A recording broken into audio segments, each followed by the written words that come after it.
दोस्तों, आज मैं आपके साथ एक सच्ची घटना लेकर आई हूँ, जिसको पढ़ने के बाद आपको भी भगवान पर पूर्ण विश्वास हो जाएगा और आप भी हनुमान जी की भक्ति करने लगोगे और उनको अपना जीवन अर्पण कर दोगे। दोस्तों, भगवान हनुमान को कलयुग का देवता कहा जाता है और ये बात सच भी है। दोस्तों, अगर कोई भी भक्त हनुमान जी को इस कलयुग में याद करता है या अपना दुख उनके सामने रखता है, तो दोस्तों, उनकी पुकार हनुमान जी जरूर सुनते हैं। दोस्तों, एक बार की बात है, एक गांव में बहुत ही गरीब पति पत्नी रहते थे। उनकी शादी को 10 साल हो गए थे, लेकिन उनको कोई भी संतान नहीं थी। इस बात को लेकर उनको बहुत चिंता रहती थी और उन्हें समझ नहीं आ रहा था कि वह क्या करे।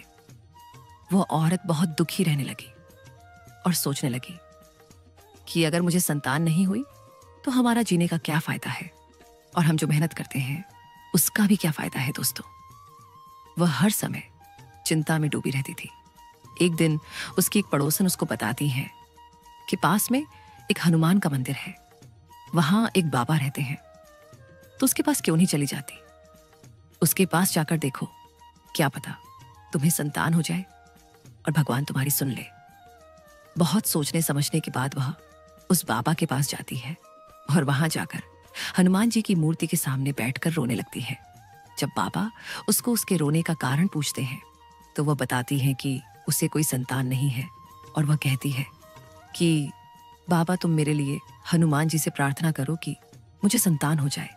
मैंने सभी डॉक्टरों से अपना इलाज करवाया है, पर कोई फर्क नहीं पड़ा और मुझे कोई संतान नहीं हुई, और मेरी शादी को 10 साल हो चुके हैं। तो दोस्तों, उसको रोता हुआ देखकर उस बाबा को उस पर बहुत दया आती है और वह हनुमान जी से प्रार्थना करता है कि हे भगवान, इस कन्या को एक सुंदर से पुत्र की प्राप्ति का वरदान दो। मैं आपके लड्डू का प्रसाद इसको दे रहा, आप इसके ऊपर दया करना, इस दुखिया की रक्षा करना। ऐसा प्रार्थना करके दोस्तों, वह बाबा दुखिया को वह लड्डू का प्रसाद दे देता है और कहता है, लो बेटी, यह लड्डू घर जाकर खा लेना और हर रोज गुड़ और चना लेकर हनुमान चालीसा का पाठ करना, जिसे भगवान तुम्हारी मनोकामना को पूर्ण करेगा। वह प्रसाद लेकर अपने घर चली जाती है और घर जाकर उस पर प्रसाद को खा लेती है और अगले ही दिन से बहुत श्रद्धा के साथ हनुमान चालीसा का पाठ करना शुरू कर देती है। वह प्रत्येक सुबह और शाम को हनुमान चालीसा का पाठ करती है। दोस्तों, कुछ दिन बाद वह देखती है कि वह गर्भवती हो गई और 9 महीने बाद उसको एक सुंदर से पुत्र की प्राप्ति होती है, जो सभी गुणों से संपन्न होता है।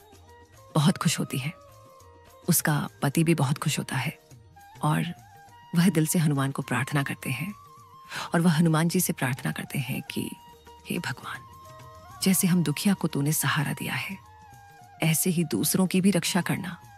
दोस्तों, हम दिल से हनुमान चालीसा पढ़ते हैं तो कुछ ही दिनों में हमारी सारी समस्याएं खत्म हो जाती हैं, चाहे वह समस्या संतान से लेकर हो, किसी बड़े से बड़े दुख से लेकर हो। दोस्तों, बहुत जल्दी हमारे जीवन से सभी समस्याएं समाप्त हो जाती हैं। अगर आपके जीवन में भी कोई समस्या है तो आप जरूर हनुमान चालीसा का पाठ करें।